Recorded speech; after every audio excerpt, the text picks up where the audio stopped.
Hello everyone, welcome to our channel by friend Samiti Patel, and I'm a second professional MBBS student at Gandhi Medical College, Mumbai. So today is the second lecture of the chapter Digestion and Absorption of Human Physiology, and in this we're going to study about the glands and their functions, क्या secrete करते हैं, किस तरह से act करते हैं food पे, ठीक है. So I hope you will enjoy this lecture. अच्छे से देखना, पूरा देखना, एंड देन उसके बाद नोट्स से गो थ्रू करना. Notes will be available to you on our Telegram channel, please can join it as well. और उसके बाद आपको एनसीईआरटी पढ़ना है. एनसीईआरटी कंप्लीट करने के बाद सॉल्व द पीवाईक्यूज और आपका टॉपिक अच्छे से स्ट्रॉन्ग हो जाएगा, राइट. बहुत सारे क्वेश्चन सॉल्व करने से ही आपको प्रैक्टिस बढ़ेगी एंड एक्यूरेसी आएगी. Along with that your time period of solving the questions will be reduced day by day. जितने ज़्यादा क्वेश्चन आप सॉल्व करोगे. सो या this is all about the introduction. आप अच्छे से लेक्चर देखो, पढ़ाई करो, एंड अगर चैनल अच्छा लग रहा है तो सब्सक्राइब करना और लोगों को बता को शेयर भी करना, right. I catch you in the next video. तब तक के लिए लेक्चर देखो, मज़े करो. Bye bye. So let's get started with today's lecture, and it is going to be an amazing one because हम लोगों ने पहले सारे ऑर्गन्स के बारे में एक सीक्वेंस में पढ़ लिया था कि हमारे पास बकल कैविटी में सबसे पहले फूड हम लोग इनटेक करते हैं. बकल कैविटी के अंदर टीथ रहता है, टंग रहती है, इनके बारे में हम लोगों ने अच्छे से पढ़ा. Then will proceed toward the oesophagus and stomach. Stomach के बाद हमने पढ़ा था स्मॉल इंटेस्टाइन के बाद लार्ज इंटेस्टाइन, राइट. इन सब के पार्ट्स के बारे में and the layers of the GIT के बारे में हमने पढ़ा. Right now you had come across the associated glands which are very much important because देखो मैंने आपको फर्स्ट लेक्चर में बताया था कि हमारा जितनी भी प्रोसेस रहती है डाइजेशन की वो सारी ही एंजाइमेटिक रहती है. अब एंजाइम कौन सिक्रीट करता है? सलाइवरी ग्लैंड, गैस्ट्रिक ग्लैंड, जितने भी ग्लैंड है, राइट. तो डिफरेंट टाइप्स के एंजाइम्स रहते हैं, उनकी कॉम्पोजिशन के बारे में पढ़ेंगे, वो क्या सिक्रीट करते हैं एंड वो किस पे वर्क करते हैं, राइट. और किस तरह से कौन से सिंपलेस्ट प्रोडक्ट में वो कन्वर्ट करते हैं और कहाँ कहाँ ये प्रोसेसेस होती है. तो this all things we are going to study today. So let we proceed with the salivary gland, right. Now salivary gland, देखिए सलाइवरी ग्लैंड नाम से ही समझ में आ रहा है जो कि सलाइवा को सिक्रीट करेगी. और सलाइवा किधर रहता है हम लोग का? बकल कैविटी में, राइट. तो सलाइवरी ग्लैंड जो रहती है, दिस इज 3 पेयर्स है, मैंने आपको पहले भी बताया था. 3 पेयर्स रहते हैं सलाइवरी ग्लैंड के. And then we have 3 pairs of salivary gland and then the name are sublingual, submaxillary and parotid, right. Sublingual, submaxillary and parotid salivary gland, ये 3 सलाइवरी ग्लैंड रहती है. अब देखिए नाम में ही इनकी पोजीशन छुपी हुई है, राइट. तो प्लीज़ आराम से और अच्छे से समझना, हर एक शब्द को ध्यान से सुनना, और अगर कोई भी डाउट आ रहा है तो नीचे कमेंट सेक्शन में लिख देना, ओके. तो सबलिंगुअल, सब मतलब नीचे एंड लिंगुआ मतलब टंग, ठीक है. तो सबलिंगुअल मतलब present below the tongue, okay. Next इसकी जो डक्ट रहती है, अब ग्लैंड है तो उसकी डक्ट रहेगी, ठीक है. दे आर एक्सोक्राइन ग्लैंड्स, तो दे आर डक्ट वाली ग्लैंड्स, डक्टलेस ग्लैंड नहीं है. डक्टलेस ग्लैंड जो रहती है वो हार्मोन सिक्रीट करती है, और ये जो ग्लैंड्स है वो एंजाइम सिक्रीट कर रही है, राइट. तो सबलिंगुअल सलाइवरी ग्लैंड जो है वो प्रेजेंट बिलो द टंग होती है, एंड डक्ट जो है उसकी उसका नाम रिविनस होता है, एंड मिनिमल सलाइवा सिक्रीट करती है. अब देखिए है तो हमारे पास 3 सलाइवरी ग्लैंड, लेकिन सलाइवा जो है वो सिक्रीशन उनका करना, जो कॉम्पोजिशन में पार्टिसिपेट करती है वो अलग अलग रहता है. तो सबलिंगुअल जो है वो मिनिमम सलाइवा सिक्रीट करती है, उसकी डक्ट का नाम होता है duct of Rivinus, and minimum saliva across 5% of the whole saliva secretion वो करती है. Next is submaxillary and submandibular salivary gland. देखिए जो हमारी चीक बोन रहती है ना, वो होती है हमारी मैक्सिला. तो मैक्सिला जो है वो सब मैक्सिलरी रहती है, बिलो द लोअर जो, राइट. तो बिलो द लोअर जो इसका पोजीशन रहता है, एंड इसकी जो डक्ट रहती है that is duct water in duct, ठीक है. एंड मैक्सिमम सलाइवा सिक्रीशन में इसका पार्टिसिपेशन रहता है.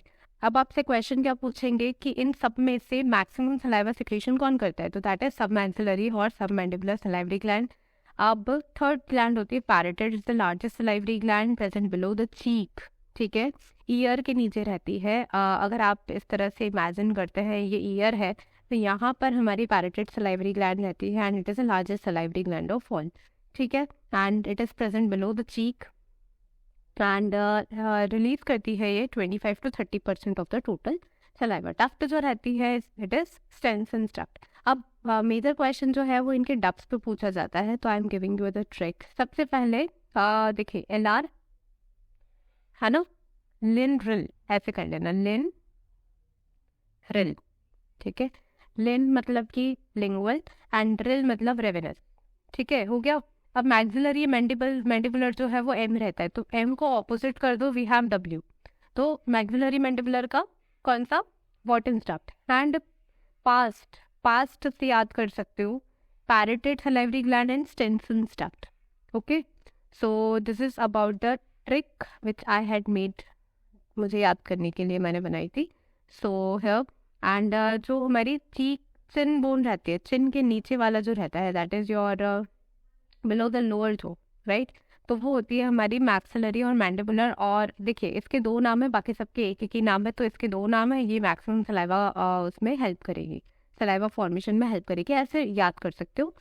Okay, now composition of saliva, ये भी बहुत इंपॉर्टेंट पार्ट है। अब कॉम्पोजिशन ऑफ सलाइवा, देखिए सलाइवा में मैंने आपको बताया था कि माउथ में हमारा मोस्टली कार्ब्स का डाइजेशन होता है, ठीक है। अब कॉम्पोजिशन ऑफ सलाइवा में 99.5% ऑफ वाटर होता है, प्लस 0.5% सॉल्यूट्स रहते हैं। अब सॉल्यूट्स में कौन कौन आता है, आयंस आते हैं, एंजाइम्स है, म्यूकस है, एंटीबॉडीज है, राइट। तो आयंस जो है sodium potassium bicarbonate and chloride ion रहते हैं, ठीक है, सलाइवा में। Then we have enzyme, enzymes में देखो हमें कार्बोहाइड्रेट्स का डाइजेशन करना है तो सलाइवरी अमाइलेज यूज होगा, टाइनिन एंजाइम्स का दूसरा नाम है salivary amylase ptyalin. It works in 6.8 of pH, ये हम लोग बाद में पढ़ेंगे जब हम डाइजेशन की बात करेंगे, राइट। तो ये चीज़ हो गई। देन उसके बाद लाइसोजाइम रहता है जो कि एंटी बैक्टीरियल होता है। देन म्यूकस होता है और एंटीबॉडी दैट इज IgA, है ना, IgA is a secretory antibody. Okay, तो हमारे सलाइवा में भी ये प्रेजेंट रहती है। दिस इज वेरी इंपॉर्टेंट, हाँ, इसको कीप इन माइंड। तो this is all about the salivary gland. अब देखिए, now will proceeding towards the gastric glands. Gastric glands जो है वो हमारे गैस्ट्रिक मतलब आर स्टमक एंड ग्लैंड्स मतलब ग्लैंड्स। तो गैस्ट्रिक ग्लैंड्स जो रहती है वो हमारे स्टमक वाले रीजन में रहती है मेनली, और इसमें 4 टाइप्स के सेल्स होते हैं बेसिकली, राइट। तो सेल है हमारे पास mucous neck cell, peptic cells, chief cells and zymogen cells, ये तीनों नाम है पेप्टिक सेल्स के, एक ही सेल है, इनको 3 नाम से बुलाया जाता है। Then we have parietal cells, oxyntic cells and G cells, right. अब देखिए स्टमक में हमारी प्रेजेंट होती है रूगे। रूगे जो रहती है वो बेसिकली क्या होता है, म्यूकोसा का फोल्ड रहता है, म्यूकोसा के फोल्ड्स रहते हैं। तो ये गैस्ट्रिक रूगे क्या रहता है, जो म्यूकस हमने पढ़ा था, ये सिरोसा होती है। Then we have muscularis mucosa, then submucosa, और अंदर कौन सी रहती है, म्यूकोसा, राइट। तो म्यूकोसा जो रहता है, अब अगर मैं गैस्ट्रिक, या ये हमारा स्टमक है इस तरह से ऐसे, तो जो स्टमक है अगर मैं उसको कट करूंगी तो I have a 4 layers here, ठीक है। तो उसमें से सबसे अंदर वाली लेयर है वो इस तरह से रूगे में कन्वर्ट रहेगी, मतलब फोल्ड्स बनाएगी अंदर की तरफ, राइट। तो गैस्ट्रिक रूगे, अब जो म्यूकोसल फोल्ड है, अगर मैं केवल एक ही फोल्ड को लेती हूँ और एक्सट्रैक्ट करती हूँ तो उसमें इस तरह से फोल्ड हुआ है, राइट। और उसमें अलग अलग पोजिशन पे अलग अलग ये 4 सेल्स हैं। तो आपको मतलब बाद में आप पढ़ेंगे इनकी पोजीशंस के बारे में, बट अभी बस आपको ये ध्यान रखना है कि हमारे पास ये 4 टाइप के सेल्स हैं और वो अलग अलग चीज़ें सिक्रीट करते हैं, राइट। तो जी सेल्स इधर रहता है ना, and just very much inside deep down. And peptic cells जो है वो उसके सरफेस पे रहता है। म्यूकस नेक सेल जो है वो नेक वाले रीजन में रहता है पिट के। And then we have parietal cells as well, ठीक है। तो इस तरह से आप पढ़ सकते हो, है ना, देख सकते हो, ये याद रहेगा अच्छे से। देन उसके बाद म्यूकस नेक सेल, देखिए नाम बता रहा है म्यूकस नेक सेल जो है वो म्यूकस सिक्रेट करता है। And why mucus is secreted inside the stomach, because देखिए for the digestion of the protein, हमें पता है कि स्टमक में एसिड होता है, राइट। तो HCl and protein digestive enzymes रहता है और उनसे हमें प्रोटेक्ट करना है हमारी म्यूकस की लेयर को, बिकॉज अगर हमारा इन्वायरमेंट जो है स्टमक का वो बहुत ज़्यादा एसिडिक हो जाएगा तो म्यूकस जो है वो अफेक्ट होगा और उससे गैस्ट्रिक अल्सर्स भी हो सकता है, right? That's why we have to protect our mucosa from this acid. That's why mucus is secreted. ठीक है, तो लेयर्स को प्रोटेक्ट करने के लिए म्यूकस नेक सेल म्यूकस सिक्रीट करती है। देन देखिए पूछा गया है कि म्यूकस क्यों सिक्रीट होता है और कौन से सेल से सिक्रीट होता है, ये भी पूछ सकते हैं, ठीक है। Next we have peptic cells. Peptic cells का दूसरा नाम है chief cells and zymogen cells. देखिए आप इसको PCZ से याद कर सकते हो, PCZ peptic cells, chief cells and zymogen cells. 2002 में क्वेश्चन पूछा गया है कि रिलीज एंजाइम पेप्सिनोजन। अब देखिए ऑप्शन में पेप्सिन भी होगा और पेप्सिनोजन भी होगा, तो यू मस्ट नो कि जो एंजाइम है वो सिक्रेट होता है उसके इनएक्टिव फॉर्म में, ठीक है, और इनएक्टिव फॉर्म में हम लोग ऐड करते हैं pepsinogen. Then you will come to know कि भैया HCl की प्रेजेंस में ये जो है वो पेप्सिन में कन्वर्ट होता है, और पेप्सिन जो है वो इसका एक्टिव फॉर्म रहता है जो कि इसके डाइजेशन में मदद करता है, राइट। तो प्रोटीन डाइजेशन के लिए एंजाइम है। Then we have parietal cells और ऑक्जेंटिक सेल्स, एंड ये जो सेल्स है वो सिक्रीट करती है हमारी HCl and intrinsic factor, castles intrinsic factor which is useful for the absorption of vitamin B12। अब vitamin B12 is very much important, और ये हमें कोई भी सोर्सेज, मतलब हम सिर्फ और सिर्फ नॉन वेजिटेरियन सोर्सेज से मिलता है। हम जो फ्रूट्स खाते हैं उनमें विटामिन B12 बिल्कुल भी नहीं होता है। That's why deficiency of vitamin B12 is very common nowadays, ठीक है। हाथ पर दुख रहे हैं तो बोलते हैं डॉक्टर्स की B12 की डेफिशिएंसी वो भी हो सकता है। तो B12 जो है वो हमारी बॉडी में एब्जॉर्ब हो जाता है, जब भी हम लोग खाते हैं उसको तो वो एब्जॉर्ब हो जाता है। And for the absorption of vitamin B12 we need a Castle's intrinsic factor, right. This Castle's intrinsic factor is needed for the absorption of vitamin B12। तो ये किसके द्वारा रिलीज होता है? पारऑक्सी सेल्स के द्वारा। पारऑक्सी ऐसे ही आप याद कर सकते हो, बार बार बोलोगे तो you will come to know about this thing कि it is easy when we you know frequently use those words, तो आप जल्दी से याद कर लोगे, तो आपको फिर दिक्कत नहीं आएगी, ठीक है। Parietal cells and oxyntic cells. Next finally we have the G cells. Fourth type के सेल्स है जी सेल्स। अब जी सेल जो है वो गैस्ट्रीन हार्मोन रिलीज करते हैं विच controls the secretion of the gastric juices. अब देखिए ऐसा तो नहीं है कि ये जितनी भी गैस्ट्रिक ग्लैंड है वो हमेशा ये सारी चीज़ें सिक्रीट करती रहेंगी, हमें कहीं ना कहीं तो कंट्रोल करना ही पड़ेगा इन चीज़ों का सिक्रेशन, है ना। एक बार तो बंद करवाना पड़ेगा कि भैया अब खाना पूरा डाइजेस्ट हो गया है, एंड देन अब हमें इन सारे एंजाइम्स का सिक्रेशन बंद करना है। तो for that we have the gastrin hormone which is secreted by the G cells. Understood everything? I hope this thing is clear to you. If you have any doubt, please drop your doubt in the comment section below. Right? Now we're proceeding towards the composition of gastric juice. देखो composition में यही चीज़ें हैं जो कि हमने secrete करवाई है सेल से, right?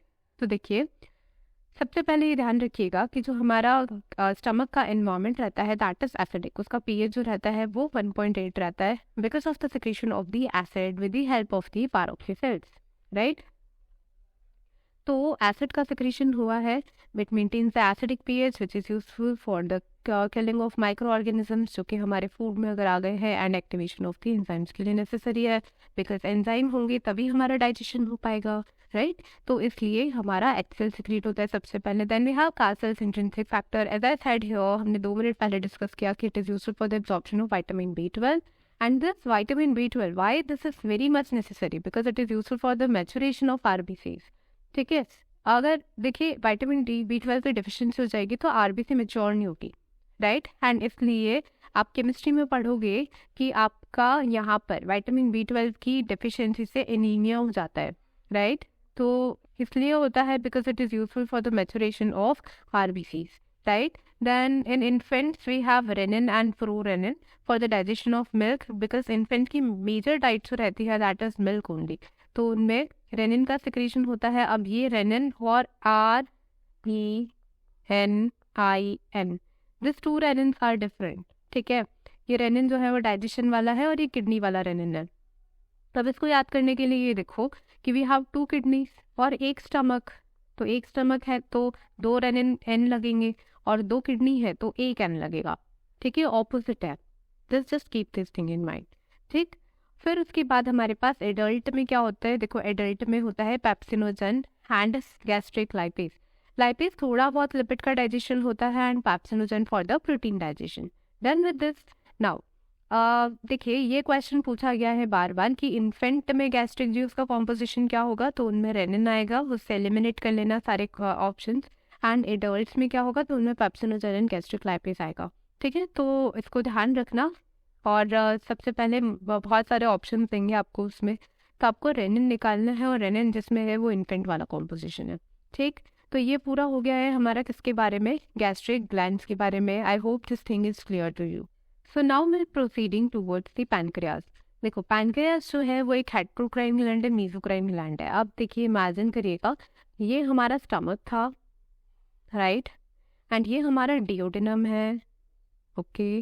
डिओडिनम के बाद आता है जेजुनम, जेजुनम इलियम, इलियम इस तरह से फोल्डेड रहेगा, and then we have the large intestine, then rectum, and we have the anal canal, right. तो I think this thing is imagine to you कि पैनक्रियाज की पोजीशन जो है वो कुछ इस तरह से, राइट, ड्यूडेनम और के बीच में रहता है, ठीक है। तो अब क्या क्या पढ़ना है पैनक्रियास के बारे में? It's a heterocrine gland, heterocrine और मेसोक्राइन ग्लैंड, इसमें दो अलग अलग पोर्शंस रहते हैं। One is your exocrine portion and another is your endocrine portion. Exocrine portion जो रहता है ना, वो क्या सिक्रीट करता है? पैनक्रियाटिक जूस, ठीक है। एंड एंडोक्राइन पोर्शन जो रहता है वो हार्मोन सिक्रीट करता है।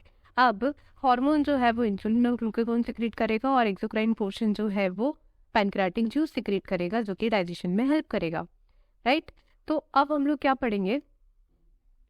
इनका कॉम्पोजिशन, कौन कितना परसेंट है ना, और किस तरह से प्रेजेंट है, डक्ट कौन कौन सी है। डक्ट्स बहुत इंपॉर्टेंट है, डक्ट हमेशा पूछी जाती है, ठीक है। तो pancreas is a heterocrine gland, exocrine portion जो है उसका 99% होता है end of the total secretion, and endocrine is 1% secretion only, ठीक है। But that 1% is also most precious, right. तो एसिनाई रहती है, it release the pancreatic juice, 99% total secretion होता है इसका। एंड पैनक्रियाटिक जूस का कॉम्पोजिशन भी हम लोग आगे देखेंगे, ठीक है। उसमें बहुत सारे अलग अलग एंजाइम्स रहते हैं, ठीक। नाउ एलिट्स ऑफ लैंगरहैंस जो है वो उसका एंडोक्राइन पार्ट है। इनके नाम पे पूछ सकते हैं कि which one of the following is the endocrine part of pancreas, right, इस तरह से भी पूछा जाता है। And release 1% of the total secretion, hormone secrete करता है। Now where pancreas is present, हमने आपको पोजीशन अभी बताई थी कि वो प्रेजेंट होता है between the two limb of the C shape duodenum. This is duodenum, है ना, मैंने इसलिए पूरा ड्रॉ करके बताया ताकि आपको कंफ्यूजन ना हो। This is C shape duodenum and here we have the pancreas, okay. Now duct रहती है इसकी, देखो डक्ट जो है पैनक्रियास में बेसिकली दो डक्ट रहती है, पर जो मेन डक्ट रहती है वो एक ही होती है, ठीक है। अब मेन डक्ट देखो, दो डक्ट के नाम, बिकॉज आप जब आप हायर क्लासेस में जाएंगे ना, तब आप पढ़ेंगे कि पैनक्रियास जो है वो दो पोर्शन से मिलके बना हुआ है, तो उसकी दो डक्ट होती है, राइट। तो पर एक डक्ट जो रहती है वो नॉन फंक्शनल रहती है, and other duct is the main duct, okay. तो first duct is the duct of Santorini and second is duct of Wirsung. अब वीरसंग जो है आप उसको ऐसे लर्न कर सकते हो, वीर है वो, वीर है तो हमेशा एक्टिव रहेगा, इट्स अ मेन है, मेन पैनक्रियाटिक डक्ट, ठीक है। तो duct of Wirsung is the main pancreatic duct. Then we have duct of Centauri, the other one. So it releases the bicarbonate, sodium bicarbonate containing alkaline watery fluid. ठीक है। And main duct से क्या release होता है?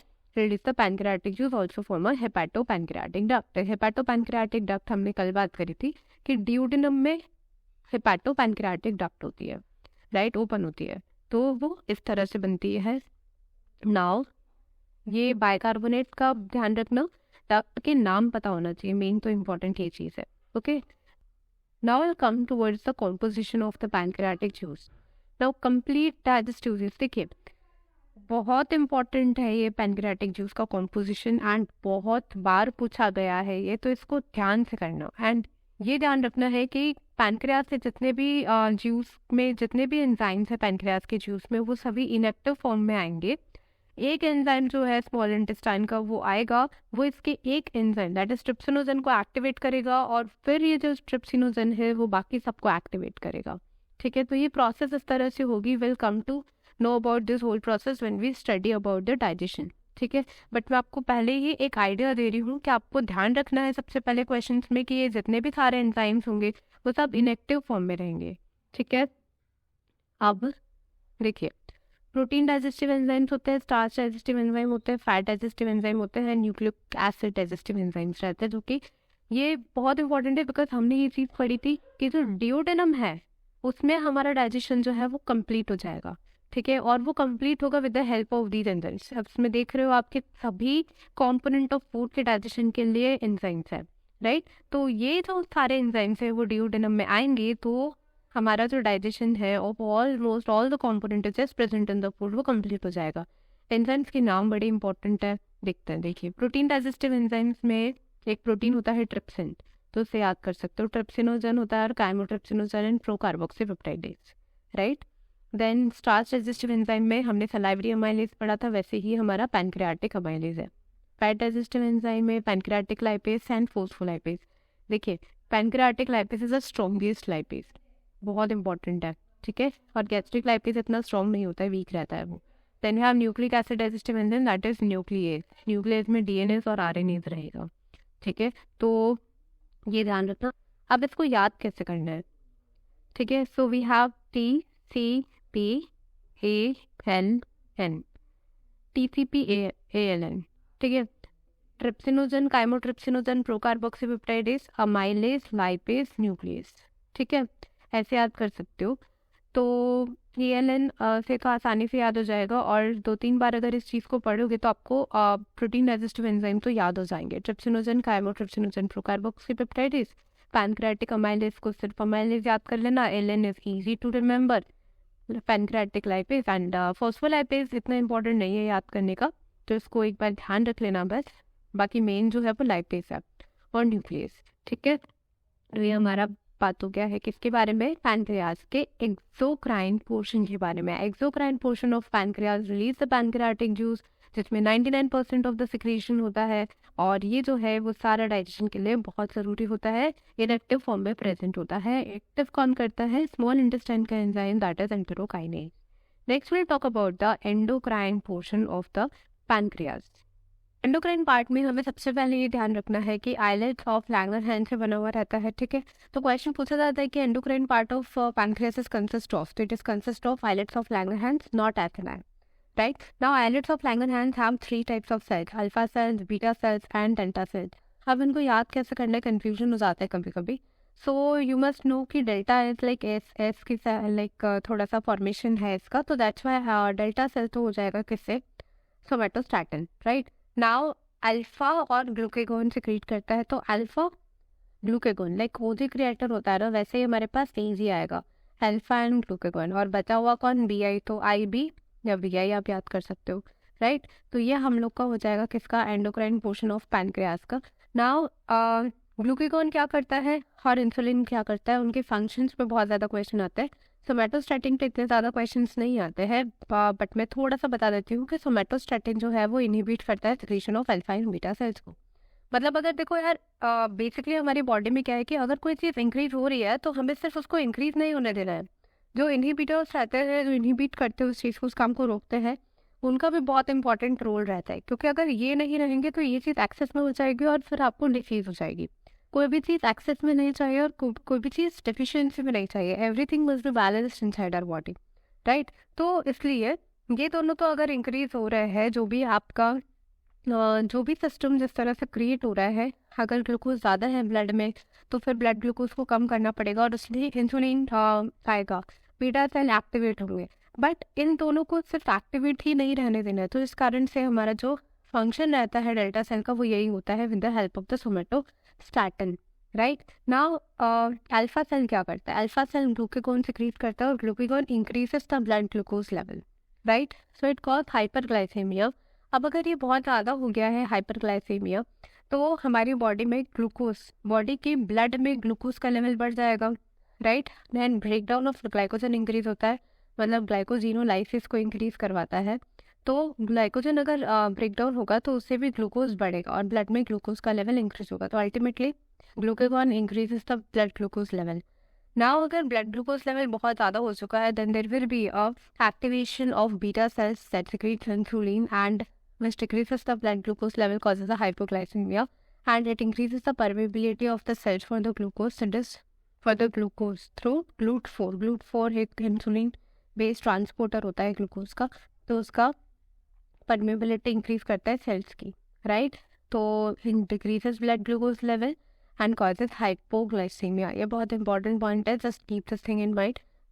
ये जो portion है pancreas का वो बहुत ज़्यादा इंपॉर्टेंट है और ये बहुत बार पूछा जाता है, ठीक है। So with this we had completed pancreas is well. तो हम लोगों ने सलाइवरी ग्लैंड्स के बारे में पढ़ा, we had studied about the gastric gland and then we had studied about the pancreas. Now will come towards the largest gland of the body that is called as liver. So liver is the largest exocrine gland of the body, being 1.2 to 1.5 kilogram of our body। तो अगर आप 60 kilo के हैं उसमें 1 kilo आपका liver है, right. तो इसका जो वर्ड रहता है hepar is use, that's why आप जब भी लिवर के बारे में बात करोगे you will see hepatic, right.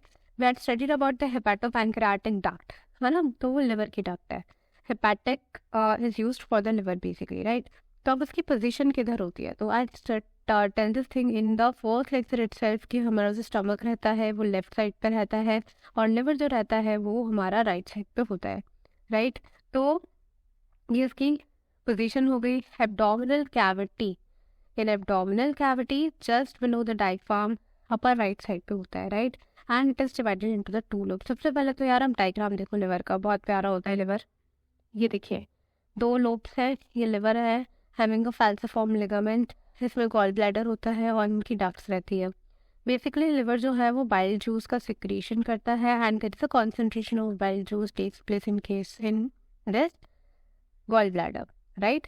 तो ये चीज़ हो गई। लिवर जो है यार बहुत ज़्यादा इंपॉर्टेंट रोल प्ले करता है, रीज़न बिंग कि इसमें सारी एक्टिविटीज़ हमारी बॉडी में होती है जितनी भी, और स्टोरेज रहता है, सारा मेटाबॉलिक फंक्शन जो रहता है उसका मेन सेंटर होता है लिवर, ठीक। इसलिए आपको बहुत ध्यान रखना चाहिए अपने लिवर का। और अल्कोहल कंजम्पशन के बाद जो लिवर है वो ख़राब हो जाता है, ठीक है, सिरोसिस हो जाता है लिवर में, है ना। तो प्लीज़ अल्कोहल का कंजम्पशन नहीं करना चाहिए।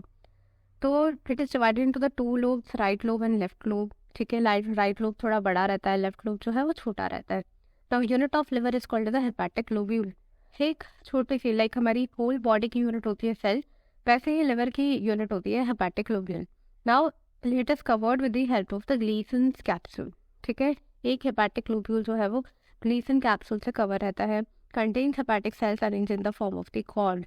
तो देखिए ये एक हेपेटिक लोब्यूल है and here these are the hepatic cells which are arranged in the form of the cord, और हर एक कॉर्नर पे we have a portal triad, ठीक है। पोर्टल ट्रायड में 3 चीज़ें होती है। Now hepatic portal system, basically हमारे बॉडी में एक पोर्टल सिस्टम होता है। पोर्टल सिस्टम क्या होता है, जो आपके बाईपास करता है, आपके ब्लड को बाईपास करता है, वो होता है पोर्टल सिस्टम। इसके बारे में आपको ज़्यादा यहाँ पर नहीं पढ़ना है, just need to know about the word that is hepatic portal system. That is a hepatic portal system which carries the blood from the GIT to the liver, basically from the small intestine to the liver, ठीक है। तो small intestine से जितना भी blood रहता है वो पहले लिवर के पास जाता है एंड देन वापस हार्ट में जाएगा, ठीक है। तो वो बाय इस तरह से जाता है। नाउ पोर्टल ट्रायड के अंदर कौन कौन सी चीज़ें रहती है वो इंपॉर्टेंट है, इसके बारे में आपको ज़्यादा डिटेल में नहीं पढ़ना है, अभी पोर्टल ट्रायड के बारे में पढ़ना है, ठीक है। पोर्टल ट्रायड एक बहुत ही इंपॉर्टेंट क्वेश्चन बनता है कि उसके अंदर क्या क्या रहता है। तो we have hepatic portal vein, hepatic artery and bile duct, ठीक है। ये 3 चीज़ें याद रख लो, HPV, HA and BD, HPV, HA and BD, this is important, ठीक है। तो hepatic portal vein, hepatic artery and bile duct, this 3 things are present in the portal triad, okay. तो ये इंपॉर्टेंट है बहुत ज़्यादा। लार्जेस्ट ग्लैंड होता है वेट इतना रहता है, ग्लीसन कैप्सूल से कवरिंग होते हैं, हेपेटिक लोब्यूल यूनिट रहती है और उसमें हेपेटिक सेल्स होते हैं जो कि कॉर्ड की फॉर्म में अरेंज रहता है। इसका फंक्शन जो है, मेन फंक्शन इसका formation of the bile juice, ठीक है। और बाइल जूस का कॉम्पोजिशन इंपॉर्टेंट है, बाकी इसके बहुत सारे फंक्शंस है। Each and every metabolic functions are related to the liver, और स्टोरेज होता है बहुत सारी चीज़ों का इसमें, ठीक है। तो बाइल जूस जो है इसका फॉर्मेशन होता है 95% वाटर, जूस है लिक्विड है तो वाटर रहेगा मैक्सिमम, 5% कोलेस्ट्रॉल रहता है एंड लेसिथिन होता है, ठीक है। एंड बाइल सॉल्ट होता है sodium glycocholate and sodium taurocholate. ये आरबीसी का जब डिस्ट्रक्शन होता है ना तो उससे ये 2 सॉल्ट्स का फॉर्मेशन होता है। And we have bile pigment, bilirubin and biliverdin, ये भी इसी से होता है। Now it is useful for the control and secretion of only bile and control secretion of the bile and pancreatic juice, ठीक है। Now we'll talk about the diagram and the ducts in the liver, right? तो देखिए ducts बहुत important है, इसके अलावा इसके पहले फंक्शंस देख लेते हैं काम करते हैं, राइट। पहले फंक्शंस देख लेते हैं, that will be easy. Now we'll talk about the functions of liver. Functions of liver में जो इसका मेन फंक्शन होता है वो तो फॉर्मेशन ऑफ बाइल जूस होता है, बट इसके अलावा भी फंक्शन होते हैं। कार्बोहाइड्रेट मेटाबॉलिज्म में हेल्प करता है, स्टोरेज ऑफ फैट करता है, deamination and urea formation. Urea cycle एक होती है हमारी बॉडी में जिसके बारे में आपको अभी नहीं पढ़ना है इतना ज़्यादा, but in MBBS you will study the urea cycle in biosci, तो बहुत इंपॉर्टेंट है वहाँ पे टॉपिक, तो उसमें पढ़ेंगे। वो भी लिवर में होती है। Haemopoiesis, synthesis of plasma protein, heparin, like heparin is heparin का formation, detoxification, synthesis of the vitamin A, D K, that this are the fat soluble vitamin. हमने पिछली बार बात करी थी विटामिन B12, ठीक है। Vitamin B12 is not fat soluble vitamin, it is a water soluble vitamin. इन सबका जो रहता है फंक्शन, ये सब फंक्शन है लिवर के, इन सभी में ये इंपॉर्टेंट रोल प्ले करता है, राइट। तो site of majority of the reactions in the body is liver, ठीक। तो देखिए एक एक को अच्छे से पढ़ लेते हैं। अभी आपको बहुत ज़्यादा एलेबोरेटेड वे में सिर्फ और सिर्फ बाइल जूस को पढ़ना है, जो कि इंपॉर्टेंट है। कंपोजिशन ऑफ बाइल जूस क्या होता है? 95% ऑफ वाटर होता है, 5% cholesterol lecithin and bile salts we have sodium glycocholate and taurocholate, ये इंपॉर्टेंट है bile salts, and bile pigment bilirubin biliverdin, right. तो ये चीज़ें जो है वो आरबीसी के डिस्ट्रक्शन के समय बनती है, बिलिरुबिन बिलिबर्टिन, है ना, तो ये इंपॉर्टेंट है। देन वी हैव, देखिए ये वाला डायग्राम अच्छे से देखना, इसमें सारे डक्ट सिस्टम प्रेजेंट है और बहुत ज़्यादा इंपॉर्टेंट है। सबसे पहले अगर आपको डक्ट समझ में नहीं आ रही है, सिर्फ नाम से जाना, सबसे पहले we have right lobe and left lobe. तो जितनी चीज़ें इधर की तरफ है वो इस साइड से बाहर आएंगी, और यहाँ पर लेफ्ट साइड पे है वो इधर से बाहर आएगी। तो दोनों right and left hepatic duct is present. Hepatic duct जो है वो दोनों हेपाटिक डक्ट साथ में मिलके we have the common hepatic duct, वो दोनों क्या बनाएंगी? कॉमन हेपाटिक डक्ट, ठीक है। Now we know this. Gall bladder यहाँ साइड में बनाया है समझाने के लिए, सिर्फ गॉल ब्लैडर लिवर के साथ इस तरह से अटैच रहता है, ठीक है। राइट लोब की साइड इसका इम्प्रेशन रहता है, तो ये इस तरह से गॉल ब्लैडर रहता है, बट समझाने के लिए हमने आपको साइड में बना दिया है। तो गॉल ब्लैडर, तो cystic term is use for the gall bladder, right. तो इसलिए यहाँ पर इसका जो डक्ट रहेगी दैट इज सिस्टिक डक्ट, ठीक है। अब सिस्टिक डक्ट यहाँ से बाइल जाता है, यहाँ कॉन्सेंट्रेट होता है और बाइल निकलता है, तो कॉमन हेपाटिक डक्ट और सिस्टिक डक्ट ये दोनों साथ में मिलकर बनाती है क्या? कॉमन बाइल डक्ट, ठीक है, सीबीडी, कॉमन बाइल डक्ट। अब कॉमन बाइल डक्ट जो है, हमने बात करी थी डिओडेनम में कि हेपेटोपैंक्रियाटिक डक्ट जो है वो ओपन होती है, राइट। तो एक बात यहाँ पर हमारी हो गई कॉमन हेपेटिक डक्ट, ठीक है, and then we have common bile duct here, और फिर साथ में हमारी पैंक्रियाटिक डक्ट आई, और उन्होंने कॉमनली बनाई है हेपेटोपैंक्रियाटिक डक्ट, जो कि ओपन होगी किसमें? डिओडेनम में, ठीक है, सी शेप डिओडेनम में ये ओपन हो जाती है। तो आई थिंक ये आपको पूरा अच्छे से क्लियर हो गया होगा। हम लोग फिर से रिपीट करते हैं इसको, कोई भी कंफ्यूजन नहीं रहना चाहिए, इससे बहुत सारे क्वेश्चन आते हैं, राइट। तो देखिए, दो लोब ऑफ लिवर से, right lobe and left lobe से हमारी आई क्या? Hepatic duct.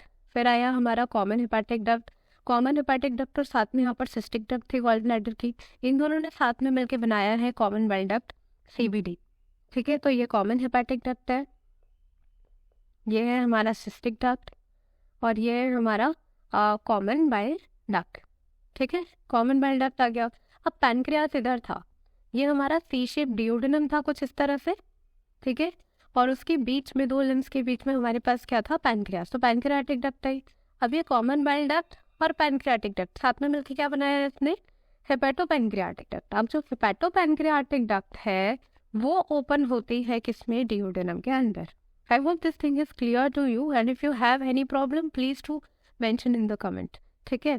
तो ये हमारा डक्ट सिस्टम हो गया। तो आपसे बहुत सारे सवाल पूछे जाते हैं इसमें कि डिओडेनम में कौन ओपन होता है, राइट और left hepatic duct along with cystic duct मिलकर क्या बनाता है, बाइल डक्ट जो है वो किसके साथ ओपन होता है। तो इस तरह से बहुत सारे आपके पास क्वेश्चंस आ सकते हैं, राइट। देखिए, अब देखो, रेगुलेशन जो है, अगर सिक्रीशन किसी चीज़ का हो रहा है, अब उसको रेगुलेशन करना बहुत इंपॉर्टेंट है। तो रेगुलेट करने के लिए we have sphincters, flow of the food को रेगुलेट करने के लिए वी हैव वॉल्स, जो कि हमने कल पढ़ा था, और आज हम लोग बात कर रहे हैं स्फिंक्टर्स के बारे में। तो देखिए, sphincter of Boyden and sphincter of Oddi, ये दो स्फिंक्टर्स होते हैं मेन स्फिंक्टर्स। इनके नाम आपको पता होना चाहिए और आपको उनकी पोजीशन पता होना चाहिए कि किधर होता है ये। तो we have sphincter of Boyden which is present in the common bile duct, ठीक है, and we have sphincter of Oddi which is present in the hepatopancreatic duct. अब हेपेटोपैंक्रियाटिक जब खुलती है तो उससे पहले ये थोड़ा सा बड़ा होता है वो, ठीक है, तो उस जगह पर बोलते हैं एम्पुला, ठीक है। एक्सपैंड होना, एरिया इंक्रीज करना, it is called as ampulla of Vater बोला जाता है इसको, जो कि हेपेटोपैंक्रियाटिक डक्ट में होता है। एंड देन उसके बाद वो ओपन होता है, and this opening is guarded by a sphincter which is called as a sphincter of Oddi, right. अब इधर की तरफ से, यहाँ से क्या आ रहा है बेटा? बाइल जूस, बाइल आ रहा है, तो it control the secretion of bile and this sphincter of ODI. अब इसमें जो है वो दोनों डक्ट्स प्रेजेंट है, एक हेपेटिक डक्ट भी है और पैनक्रियाटिक डक्ट भी है, ठीक है। तो हेपेटिक और पैनक्रियाटिक डक्ट अब दोनों क्या क्या सिक्रेट कर रही है? देखिए, एक बाइल भी सिक्रेट कर रहा है लिवर से, एंड पैनक्रियास से पैनक्रियाटिक जूस भी आ रहा है। तो sphincter of ODI control the secretion of both bile and pancreatic juice. Please just think, keep in mind. आप एक बार कॉन्सेप्ट समझ जाओगे, उसके बाद आपको सब अच्छे से आ जाएगा, ठीक है। तो आई होप मैंने आपको समझाने की पूरी कोशिश करी है। 2016 में पूछा भी गया है ये सवाल, तो अब इसमें कोई कंफ्यूजन नहीं होगा, ठीक है। नाउ तो I think this is clear. ये है फॉर्मेशन ऑफ बाइल, बाइल का किस तरह से पाथवे रहता है ये हमने पढ़ लिया है अच्छे से। And then will move with the carbohydrate metabolism which is also present in the liver, right. तो ये चीज क्लियर हो चुकी है, इसमें कोई भी डाउट हो बताइएगा। नाउ एक दो पॉइंट और याद रखिए, bile also activate lipase, that's why bile plays an important role in the fat का डाइजेशन, ठीक है। फैट का डाइजेशन जो है वो मेनली बाइल के द्वारा किया जाता है, that's why it is useful in the emulsification of fat. आप बात करोगे when we are talking about the digestion of fat, ठीक है। तो इमल्सिफिकेशन ऑफ फैट में होता है ये। And enzymes are absent in bile juice, ये बहुत बार पूछा गया है, enzymes are absent in bile juice, ठीक है। तो ये आपको पता होना चाहिए कि बाइल में कोई एंजाइम नहीं रहता, it is only useful for the emulsification of fat, right. Next we have carbohydrate metabolism, it's the other function of the liver जो कि बहुत ज़्यादा इंपॉर्टेंट है। इसमें 3 नाम आते हैं, ग्लाइकोजेनेसिस, ग्लाइकोजिनोलाइसिस एंड ग्लाइकोनियोजेनेसिस, ठीक है। तो ग्लाइकोजेनेसिस, जेनेसिस मतलब होता है फॉर्मेशन, किसी चीज़ का formation and synthesis and storage of glycogen from glucose, तो ये लिवर में होता है, ठीक है। ब्रेकडाउन ऑफ ग्लाइकोजन, जीनोलाइसिस, जीनोलाइसिस मतलब होता है टूटना, लाइसिस मतलब टूटना, जैसे फोटोलिसिस लाइट की प्रेजेंस में टूटना, दैट इज ग्लाइकोजिनोलाइसिस, ग्लाइकोजन का breakdown. It is also present है ग्लाइकोनियोजेनेसिस, ग्लाइकोनियोजेनेसिस मतलब होता है कि बेसिकली क्या होता है, हमारा जो ग्लूकोज है वो ग्लाइकोजन से बनता है और ग्लूकोज जो है वो ग्लाइकोजन में कन्वर्ट होता है, मतलब ग्लूकोज और ग्लाइकोजन आपस में इंटर कन्वर्टेबल रहते हैं with the process of glycogenesis and glycogenolysis. Glycogen को टूटना है तो वो टूटेगा ग्लूकोज में with the help of glycogenolysis, और अगर ग्लाइकोजन बनना है तो ग्लाइकोजेनेसिस, ठीक है। दोनों नाम जो है वो ग्लाइकोजन के बेसिस पे है, तो आप इसको ध्यान रखिए, ग्लाइकोजन को ग्लाइकोजेनेसिस मतलब ग्लाइकोजन का बनना और स्टोर होना, और ग्लाइकोजिनोलाइसिस मतलब ग्लाइकोजन का लाइसिस होना यानी कि टूटना। तो breakdown of the glycogen is there, right. And the next process is glyconeogenesis, I think there is a mistake here, we have the gluconeogenesis, ठीक है। तो यहाँ पर please to correct, this is gluconeogenesis and it is a synthesis of glucose, not glycogen, it is a synthesis of glucose from the lactic acid and other sources. मतलब basically क्या होता है कि ग्लाइकोजन जो है वो ग्लूकोज से बनता है और ग्लूकोज जो है वो ग्लाइकोजन में कन्वर्ट होता है for the storage, right. But अगर ग्लूकोज हमारे पास, अगर ग्लाइकोजन नहीं है तो हमें ग्लूकोज तो चाहिए, glucose is basically required for the formation of the energy in our body. अब अगर ग्लूकोज नहीं है तो एनर्जी नहीं मिलेगी, तो हमारी बॉडी पूरी कोशिश करती है कि हमें कहीं ना कहीं से ग्लूकोज मिल जाए ताकि हम लोग उसे एनर्जी में कन्वर्ट कर सके और एनर्जी ले सके, राइट। तो दैट्स वाई जो अदर सोर्सेस रहते हैं हमारी बॉडी में उससे ग्लूकोज बनने की पूरी कोशिश करी जाती है बनाने की, and then it will leads to the formation of the energy, ठीक है। तो दैट्स वाई किसी और चीज़ से इंस्टीड ऑफ ग्लाइकोजन अगर ग्लूकोज का फॉर्मेशन हो रहा है, so that is called as a gluconeogenesis. Neogenesis मतलब नया फॉर्मेशन करना, ठीक है। तो प्लीज़ इसको ध्यान से पढ़ना और इसमें थोड़ी सी मिस्टेक है उसको सही कर लेना, okay. Next we have fat का स्टोरेज, तो स्टोरेज ऑफ फैट भी इसमें होता है। देखिए 2 चीज़ें इंपॉर्टेंट थी और इसको थोड़ा सा डिटेल में पढ़ना था, दैट्स वाई यहाँ पर ये कम्प्लीटली कवर हो चुका है। बट स्टोरेज ऑफ फैट आपको ध्यान रखना है कि ये भी लिवर करवाता है, एंड डीअमीनेशन की प्रोसेस होती है, देन यूरिया फॉर्मेशन होता है, urea cycle with the help of ammonia, ammonium ion and carbon dioxide, ठीक है। तो ये यूरिया फॉर्मेशन होता है ना। Then we have haemopoiesis, erythropoiesis, haemopoiesis, RBC का formation, synthesis of plasma proteins, albumin, globulin and fibrinogen, heparin formation, detoxification, synthesis of vitamin A and fat soluble vitamin का storage भी होता है along with vitamin B12, right. So this is all about the functions of liver, and please mind this all things, एंड अगर इसमें कोई भी problem हो तो बताइएगा, ठीक। Next will talk about the intestinal glands. What are intestinal glands? देखिए हमने ग्लैंड्स में बहुत ही सिक्वेंशियल मैनर में कवर करी है। सबसे पहले we had talk about the salivary gland, ठीक है, सलाइवरी ग्लैंड जो कि बकल कैविटी में रहेगी। Then we had talk about the gastric gland, फिर उसके बाद हमने लिवर पैनक्रियास के बारे में पढ़ा जो कि इंटेस्टाइन में ओपन हो रहा था और डिओडेनल पार्ट में। And then we will talk about the intestinal glands कि इंटेस्टाइन में अपनी कौन सी ग्लैंड होती है। तो जो म्यूकोसल एपिथेलियम होता है इंटेस्टाइन का उसमें होती है, एंड एक मॉडिफिकेशन जो मैंने आपको पहले भी बताया था, सब म्यूकोसा में ब्रूनर्स ग्लैंड रहती है, ठीक है। तो we have talk about this thing, Brunner's gland submucosa में होती है, राइट, ऑफ डिओडेनम, ठीक है। तो ये ग्लैंड रहती है, एंड ये दोनों जो है वो इंटेस्टाइनल जूस को बनाती है, एंड ये दोनों जो है वो इंटेस्टाइनल जूसेस को बनाती है. क्रिप्स ऑफ लिवर कॉर्न होता है mostly part of the succus entericus. Mostly part of the succus entericus. What is succus entericus? I told you in the last lecture, it is the intestinal juice. यहाँ पर भी लिखा हुआ है. तो उसका majority of part crypts of liver corn बनाता है. क्रिप्ट ऑफ लिवर कॉर्न हमने पढ़ा था कि जो म्यूकोसा रहता है स्मॉल इंटेस्टाइन का, है ना, सेरोसा, मस्कुलरिस एक्सटर्ना, देन सब म्यूकोसा, म्यूकोसा रहता है और इंटेस्टाइन का काम एब्जॉर्प्शन होता है. तो उसकी जो हमारी सरफेस एरिया उसको बढ़ाना रहता है. दैट्स वाई वो फोल्ड होता है. ठीक है, इस तरह से फोल्ड होता है. तो ये विलाईज बनती है. दो विलाई के बीच में ऐसे गड्ढा टाइप बनता है, क्रिप्ट बनता है, और उसमें जो सेल्स रहती है वो मॉडिफाई होते हैं and they will form the crypt of liver corn, right. So it's crypt को बोलते हैं crypt of liver corn and it contains the cells which secrete the mucus. This goblet cell, pan cell, Argentophan cells, they secrete their own secretions which are useful for the formation of the succus entericus, right. So ये I hope आपको clear होगा. Then submucosa में सिर्फ और सिर्फ duodenal reason में Brunner's gland रहेंगी. ये सब म्यूकोसा में मॉडिफाई होगा. This is mucosa and this is सब म्यूकोसा. उसके बाहर रहता है ना सब म्यूकोसा, तो सब म्यूकोसा और उसमें ब्रूनर्स ग्लैंड रहती है only in the duodenal region, बाकी में नहीं होगा, राइट. नाउ गॉबलेट सेल्स क्या सिक्रीट करते हैं? देखो इन सब में इनका जो फंक्शन है वो ज़्यादा इंपॉर्टेंट है. गॉबलेट सेल क्या सिक्रीट करता है? म्यूकस सिक्रीट करता है. पैनेट सेल क्या सिक्रीट करता है? लाइसोजाइम सिक्रीट करता है. लाइसोजाइम का क्या फंक्शन होता है? Lysozyme helps in the protection against the bacteria, right. तो वो लाइसोजाइम लाइसिस करता है. अर्जेंटापिन सेल सेरोटोनिन सिक्रीट करता है, राइट. तो एंजाइम रिलीजिंग सेल्स भी होती है जो कि एंजाइम्स रिलीज करती है. Maltase, lactase, sucrase, aminopeptidase, dipeptidase, nucleotidase, nucleosidase, intestinal lipase. अब बेसिकली देखिए, हमने मेजॉरिटी ऑफ द डाइजेशन जो है वो किसमें करवाया है? डिओडेनम में, राइट. अब डिओडेनम में जो है कुछ चीज़ें, अगर जैसे कि माल्टोज बन गया है, अब उसको माल्टोज को ग्लूकोज में कन्वर्ट करना है. मतलब simplest form of that complex compound will be produced with the help of these enzymes. Where these enzymes are present in the small intestine. We are talking about the intestinal glands, right? तो ये सारे enzymes के द्वारा maltose है तो वो glucose को convert कर देगा, लैक्टोज है तो वो भी ग्लूकोज गैलिक्टोज में कन्वर्ट कर देगा, सुक्रोज को भी कन्वर्ट कर देगा सिंपलेस्ट फॉर्म में. अमीनोपेप्टाइड है तो अमीनोपेप्टाइडेज जो है वो फाइनली सिंपलेस्ट अमीनो एसिड में कन्वर्ट कर देगा. डाइपेप्टाइड है तो वो डाइपेप्टाइड पे वर्क करके उसको अमीनो एसिड में कन्वर्ट करेगा.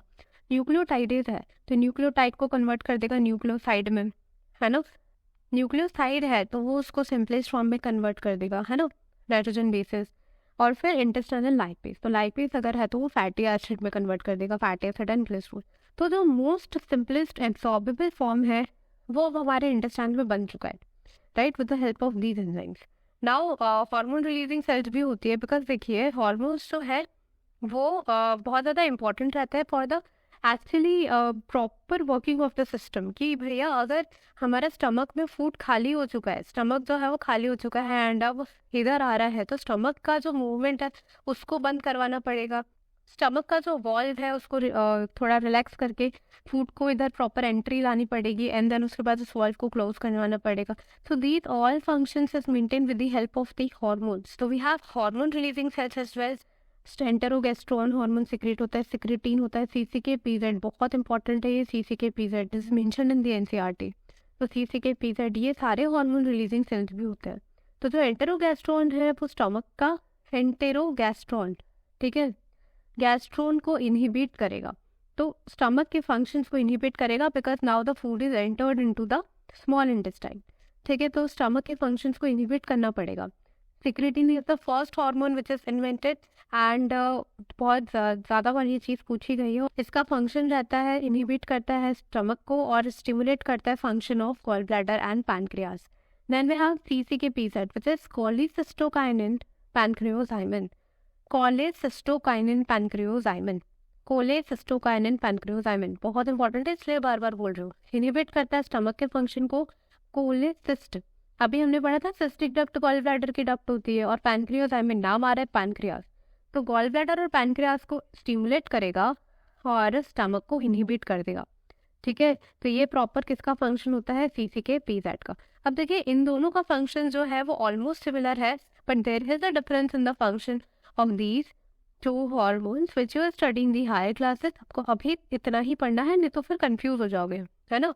और अभी आपको ये लग रहा होगा कि ये बहुत कम है, but when you cover whole syllabus of NCERT you will find this very helpful, क्योंकि आपको short sweet and each and every point covered होने वाले नोट्स चाहिए, और ये वही है, right. Now finally this is the last thing of the today's lecture and this is about the pH and you must know this, ठीक है। Because अगर pH हल्का फुल्का चेंज हो जाएगा ना, लाइक यहाँ पर 6.8 है और आप इसमें एसिडिक pH कर दोगे, एंजाइम काम नहीं करेगा, राइट। बिकॉज आपने पढ़ा होगा एंजाइम जो है वो हमारा pH and temperature dependent function करता है, राइट। तो pH जो है फर्स्ट इज ओरल कैविटी में कौन सा एंजाइम काम करता है, जल्दी जल्दी बताते जाओ, है ना। सलाइवरी अमाइलेज, सलाइवरी अमाइलेज काम करता है, होप आप बता रहे होंगे अपने आप को, ठीक है। अपने आप से ईमानदार रहिए हमेशा और अच्छे से पढ़ाई करिए।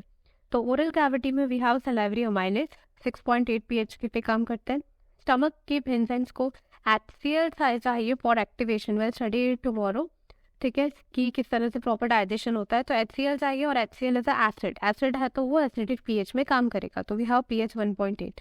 Then pancreas having a pH of 7.8, liver का 7.4 to 7.8। इनको याद नहीं रखोगे तो भी चलेगा, तो आपके इन्फॉर्मेशन के लिए बता दिया है। एंड देन स्मॉल इंटेस्टाइन का pH जो रहता है वो बेसिक होता है।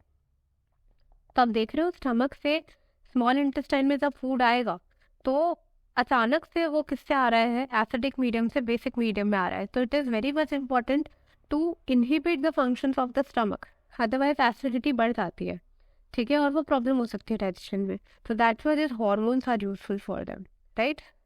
So this is all about today's video and I hope you like this and every point of this is clear। और इस पर्टिकुलर PDF में जितनी भी चीज़ें लिखी हुई है वो सारी चीज़ें बहुत ज़्यादा इंपॉर्टेंट है, इनको अच्छे से पढ़ना। एक समरी दे देती हूँ, देखिए। एसोसिएटेड ग्लैंड्स में पहली ग्लैंड हमने पढ़ी थी सलाइवरी ग्लैंड, जिसमें हमने 3 पेयर्स पढ़े, उनकी डक्ट्स पढ़ी और सलाइवा का कॉम्पोजिशन इंपॉर्टेंट है, बहुत बार पूछा गया है। एंटीबॉडी ज़रूर पता होनी चाहिए कि एंटीबॉडी ए होती है, IgA।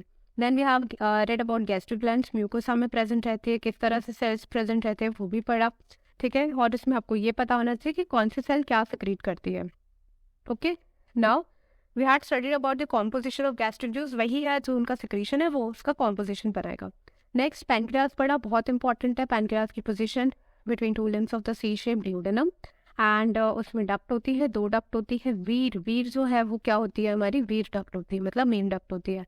और वो क्या रिलीज करती है, पैनक्रियाज इज एक्सोक्राइन ग्लैंड, दोनों चीज़ें सिक्रेट होती है, हार्मोन्स प्लस पैनक्रियाटिक जूस।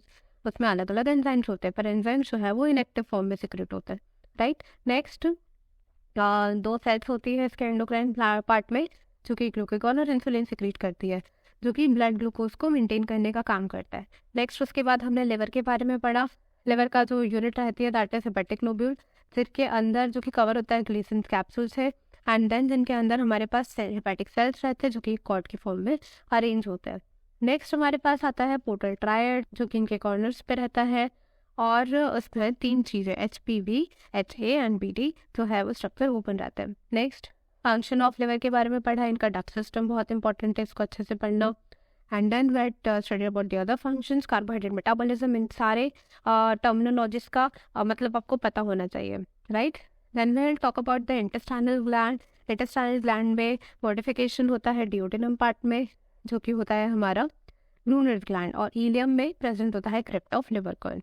फिर इनमें सेल्स होते हैं जो कि अलग अलग सिक्रीशंस प्रोड्यूस करते हैं। और हार्मोन्स की बात करी हम लोगों ने, हार्मोन्स इंपॉर्टेंट रहता है for maintaining dysfunction.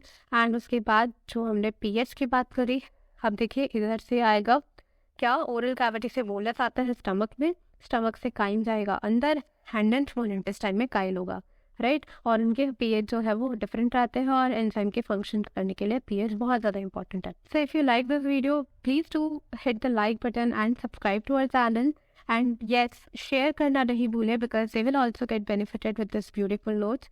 And if you have any suggestion to us so please feel free to tell this thing to us and we'll definitely consider this and improve our lectures as well, right? Okay, tab tak ke liye bye bye, study hard and do your best and forget the rest. Bye bye.